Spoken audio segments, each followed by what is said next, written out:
Hi అండి. అందరికీ నమస్కారం. Welcome to my channel. ఈ వీడియోలో ఏపీ ప్రభుత్వ పెన్షనర్స్ అందరికీ అతి ముఖ్యమైన హెచ్చరిక అయితే జారీ చేయడం జరిగింది.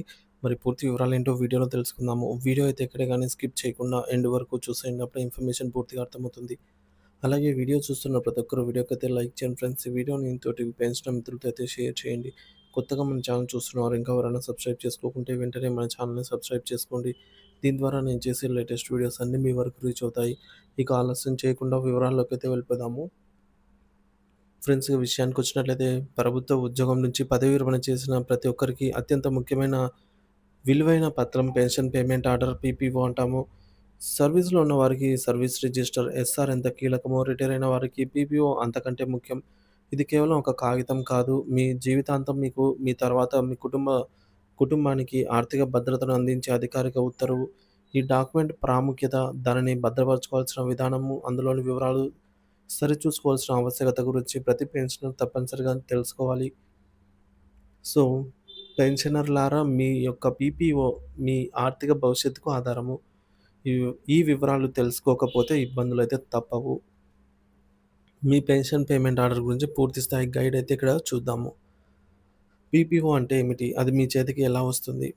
PPO pension payment order. మీరు రిటైర్మెంట్‌కు ముందు మీ పెన్షన్ ప్రపోజల్స్‌ను ఎస్ఆర్‌తో పాటుగా పంపినప్పుడు అకౌంటెంట్ జనరల్ అంటే ఏజీ ఆఫీస్ వారు అన్ని వివరాలను పరిశీలించి మీకు పెన్షన్ మంజూరు చేస్తూ జారీ చేసే అధికారిక ఉత్తర్వునే పీపీఓ అంటారు. ప్రక్రియ వ్యక్తిగత కాపీ. ఏజీ ఆఫీస్ వారు ఒక ఒరిజినల్ పీపీఓ కాపీని మీకు రిజిస్టర్ పోస్ట్‌లో అయితే పంపుతారు. ఆఫీసు కాపీ మరో కాపీని మీ సర్వీస్ రిజిస్టర్‌తో పాటు మీ డిపార్ట్‌మెంట్‌కు డీడీఓ ఒక సెట్‌ను, జిల్లా ట్రెజరీ అధికారికి డీటీఓ ఇంకొక కాపీని మీరు పెన్షన్ తీసుకునే సబ్ ట్రెజరీ ఆఫీస్‌కు ఎస్టీఓ లేదా ఏటీఓకు పంపుతారు.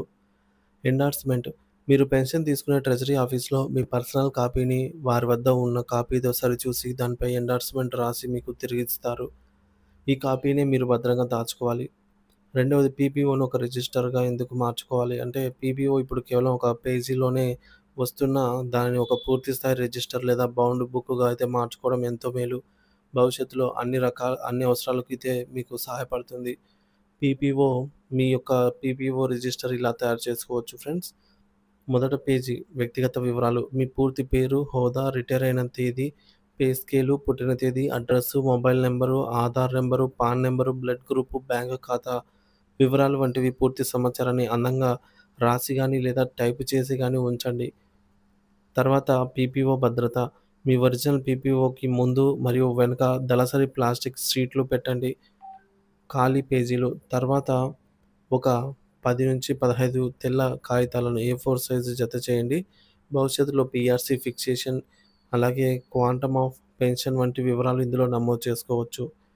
ముఖ్యమైన జిరాక్స్ కాపీలు. మీ ఆధార్, పాను, ఈహెచ్ఎస్ కార్డు, బ్యాంకు పాస్‌బుక్ మొదటి 2 పేజీల కాపీలు, మీ జీవిత భాగస్వామి స్పౌస్ ఆధారు, పాను, ఈహెచ్ఎస్ కార్డు కాపీలైతే జత చేయండి. బైండింగ్ వీటన్నిటిని కలిపి ఒక చక్కని బౌండ్ బుక్‌గా తయారు చేయించి మీ వద్ద భద్రంగా అయితే ఉంచుకోండి. దీనివల్ల ఉపయోగాలు ప్రతి పీఆర్సీ తర్వాత పెన్షన్ రివిజన్ వివరాలు నమోదు చేసుకోవచ్చు. మీ తర్వాత ఫ్యామిలీ పెన్షన్ మంజూరుకు ట్రెజరీ అధికారులు ఒరిజినల్ పీపీఓ అడుగుతారు. ఒకవేళ పీపీఓ పోతే ఎస్టీఓ ద్వారా నిర్ణీత ఫీజు చెల్లించి డూప్లికేట్ కాపీ కూడా పొందవచ్చు. ఇక మూడోది మీ యొక్క పీపీఓలో ఈ 3 అంశాలు సరిగ్గా ఉన్నాయో లేదో వెంటనే చెక్ చేసుకోండి. మీరు బ్రతికి ఉండగానే ఈ వివరాలు సరిచూసుకోకపోతే మీ తర్వాత మీ కుటుంబ సభ్యులు తీవ్ర ఇబ్బందులైతే పడతారు. ఇందులో మొదటిది సర్వీస్ పెన్షన్. మీ సర్వీస్ బేసిక్ పే ఆధారంగా ఇది నిర్ధారించబడుతుంది. ఇది మీకు జీవించి ఉన్నంత కాలం వస్తుంది. రెండోది endorsement family pension EFP enhanced family pension. ఉద్యోగి లేదా పెన్షనర్ మరణిస్తే వారి కుటుంబానికి కొంతకాలం పాటు పూర్తి పెన్షన్ అయితే చెల్లిస్తారు. సర్వీస్ పెన్షనర్‌కి ఎంతైతే వస్తుందో అంత మొత్తం. సో, ఇది కాలపరిమితితో కూడినటువంటిదనమాట. ఉదాహరణకు 7 సంవత్సరాలు లేదా ఉద్యోగికి బ్రతికున్నట్లయితే 67 సంవత్సరాలు వచ్చే వరకు ఏది ముందైతే అంతవరకు ఈ యొక్క ఎన్హాన్స్డ్ ఫ్యామిలీ పెన్షన్ అనేది ఇస్తారు. ఇది పీపీఓలో స్పష్టంగా పేర్కొనబడి ఉందా లేదా అని చెక్ చేసుకోండి. ఇక మూడోది ఫ్యామిలీ పెన్షన్. ఈ యొక్క ఎన్హాన్స్డ్ ఫ్యామిలీ పెన్షన్ అనేది కాలపరిమితి ముగిశాక నార్మల్ ఫ్యామిలీ పెన్షన్ అనేది జీవితాంతం వచ్చే పెన్షన్ అండి ఇది. సో, ఇవన్నీ ఉన్నాయా లేదా చెక్ చేసుకోండి. మీరు చెక్ చేసుకోవాల్సిన కీలక విషయాలు ఇంకా ఉన్నాయండి. మీరు పుట్టిన తేదీ, సో, మీ పేరు, పుట్టిన తేదీ మీ సర్వీస్ రికార్డులతో సరిపోతున్నాయా లేదా అని చెక్ చేసుకోండి. తర్వాత జీవిత భాగస్వామి స్పౌస్ పేరు, పుట్టిన తేదీ, ఆధారు, పాను, ఇతర అధికారిక పత్రాల్లో ఉన్న విధంగానే స్పెల్లింగ్ పొరపాట్లు లేకుండా ఉన్నాయా? చాలా సందర్భాల్లో పీపీఓలు సామ్రాజ్యం అని, ఆధార్‌లో సాంబమ్మ అని ఉండటం వల్ల ఫ్యామిలీ పెన్షన్ తిరస్కరణకి కూడా గురవుతోంది. ఇక పుట్టిన తేదీ, డేట్ ఆఫ్ బర్త్ ఇది అత్యంత ముఖ్యం. దీని ఆధారంగానే భవిష్యత్తులో additional quantum of pension AQP అంటే 70 ఏళ్ళు దాటిన వారికి ప్రెజెంట్ ఇస్తున్నటువంటి 7%, 75 ఏళ్ళు దాటిన వారికి 12% అలా మంజూరవుతుంది. గతంలో సుమారు వయసు వేసేవారు. కానీ ఇప్పుడు ఖచ్చితమైన పుట్టిన తేదీ, ఖచ్చితంగా డేట్‌తో సహా ఎగ్జాక్ట్‌గా అయితే ఉండాల్సి ఉంటుంది. ఇక నాలుగోది పీపీఓలో తప్పులుంటే సరిచేసుకోవడం ఎలా? సో, సమస్య ఏంటంటే మీ ప్రపోజల్స్‌లో వివరాలు సరిగ్గా ఉండి పీపీఓలో తప్పుగా ప్రింట్ అయితే దీనికి పరిష్కారం ఏంటంటే మీరు రిటైర్ అయిన ఆఫీసర్ ద్వారా మీ original SR, PPO, pension proposal set జిరాక్స్‌తో పాటు ఏజీ ఆఫీస్‌కు ఒక లెటర్ పంపాలి. వారు పరిశీలించి సరిచేసి రివైజ్డ్ పీపీఓ పంపుతారు.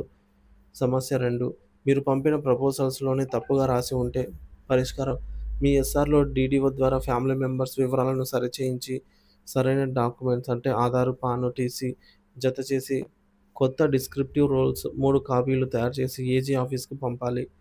ఒకవేళ సమస్య 3, జీవిత భాగస్వామి పుట్టిన తేదీ నమోదు కాకపోతే లేదా తప్పుగా ఉంటే పరిష్కారం సంబంధిత ధృవీకరణ పత్రాలతో అంటే స్టడీ సర్టిఫికేట్ గానీ, పాన్ కార్డ్, అలాగే వైద్య ధృవీకరణ పత్రం అంటే మెడికల్ సర్టిఫికేట్ ఏదో ఒకటి ఎస్టీఓ గారు తీసుకెళ్ళి ఎస్టీఓ గారిని సంప్రదిస్తే వారు ఎంఐఎస్‌లో అయితే పోర్టల్‌లో సరిచేస్తారు. గమనిక: పెన్షన్ ప్రపోజల్స్ పంపేటప్పుడు జీవిత భాగస్వామి పుట్టిన తేదీని ఖచ్చితంగా ఇవ్వాలి. ఒకసారి ఇచ్చిన తర్వాత అడిషనల్ క్వాంటమ్ ఆఫ్ పెన్షన్ కోసం దానిని మార్చడానికి ప్రయత్నిస్తే అది చట్టవిరుద్ధం మరియు రికవరీలకు దారితీస్తుంది. పెన్షనర్లు తమ పీపీఓను ఒక పవిత్ర గ్రంథంలాగా భావించి అందులోని ప్రతి అక్షరాన్ని సరిచూసుకోవాలి. ఈ చిన్నపాటి శ్రద్ధ మీ తర్వాత మీ కుటుంబానికి ఎంతో ఆర్థికంగా, మానసికంగా ఇబ్బందులు రాకుండా అయితే కాపాడుతుంది.